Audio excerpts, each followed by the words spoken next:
although I appreciate the craftsmanship of the silversmiths I've been exploring, it's all too easy to romanticize their world. In the 18th century, the silver trade was a hungry business machine. Successful silversmiths like Paul de Lamery had a huge network of staff working for them, and they delegate or outsource work as a matter of course. They created a brand and they sort of supervised, designed the label really. They kept the quality up, they didn't actually make everything. I think probably the closest analogy is the car. Oh. You buy a car, make of car, because you think it's good. But of course it's a product of lots of different processes, designers, manufacturers. It's something that all comes together. I mean, I think it in no way lessens our appreciation of Lamery. This dish, made for Lord Maynard in 1736, is a great example of de Lamery's outsourcing. It was created by a mysterious craftsman known only as the Maynard Master, yet it was hallmarked by de Lamery.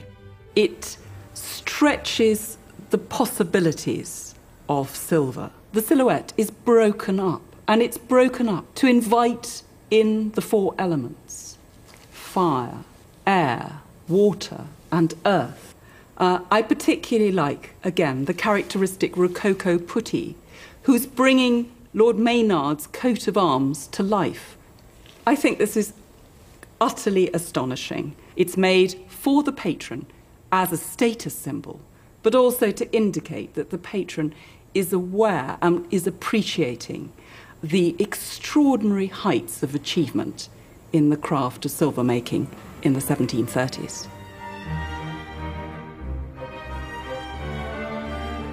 Silversmiths at the top of their profession could prosper so enormously that they themselves became landed gentry. The Willome family, who worked extensively for the second Earl of Warrington, had an inspirational rise through society. They were dealing with enormous amounts of money, comparatively speaking.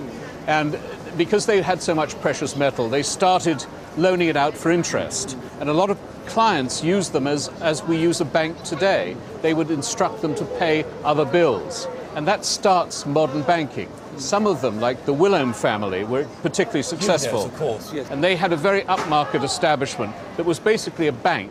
Yeah. But they also would supply you with silverware from their own workshop. David Willome I, the father, made so much money that he became a very big landowner. Yeah. He bought an estate in Bedfordshire, Tingriff, and became part of the landed gentry. The focus of silver craftsmanship was on dinnerware. Fine dining held a pivotal role in society, for it was around the dinner table that politics, romance and business took place. About 4/5 of domestic expenditure was, in effect, in the dining room or for the dining room. Dinners were written about, dinners were reported in the newspapers, dinners were written up in memoirs. Dining was how people were judged at the top of society. Fine dinnerware by London-based master craftsmen was deemed a perfectly normal expression of wealth, and the examples are eye-watering. The second Earl of Ashburnham commissioned this detailed centrepiece from Nicholas Brimont, which showcased its maker's speciality, the lifelike modelling of animals and fruits.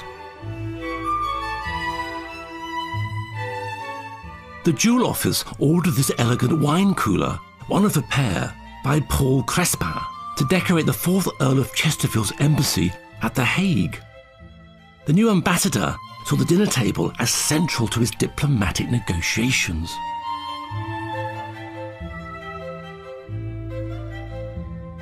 The 6th Earl of Mountrath took prized possession of this Rococo ewer by Paul de Lamery.